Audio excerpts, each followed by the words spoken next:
பிரம்மனும் இந்திரனும் தேவர்கள் புடைசூழ தோன்றினர். கபிலர் வேள்வி எழுப்ப அஸ்வமேத யாகம் செய்ய தொடங்கினார் சுதர்சனர். அதனால் தேவாதி தேவர்களெல்லாம் அதில் தோன்றினர். திருமாலட்சுமியுடன் கருட வாகனத்தில் காட்சியளித்து, எப்போதுமே என்னுடனே இருப்பாய், என்னை நீ பூஜித்த இந்த தலத்தில் இனி யார் வந்து தரிசித்தாலும் அவர்களை ஏற்றுக்கொள்வேன், கேட்ட வரங்களை தட்டாது தருவேன் என்றார். சிறப்பு வாய்ந்த சீவலப்பேரி துர்க்கையம்மன் கோயிலின் ஆலயத்தின் முன்புறம் கிழக்கு நோக்கிய ராஜகோபுரம், மனதை கொள்ளை கொள்ளும் சிற்ப நுணுக்கங்கள்.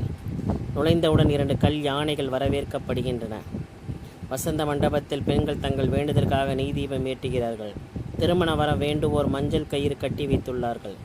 கோயில் கருவறையில் அகிலத்தையே அசைக்கும் துர்க்கையம்மன் கூப்பிட்ட குரலுக்கு ஓடி வரும் தயாபரி சாந்த சொரூபியாக தனது அண்ணனுடன் அருள்கிறாள். ஒரு காலத்தில் துளசி வனமாய் காட்சியளித்த இந்த இடம் துர்காபுரி என அழைக்கப்பட்டது. சிந்தாமணி விநாயகர் விக்கினங்களை களைய காத்திருக்கிறார். நாளை பார்க்கலாம்.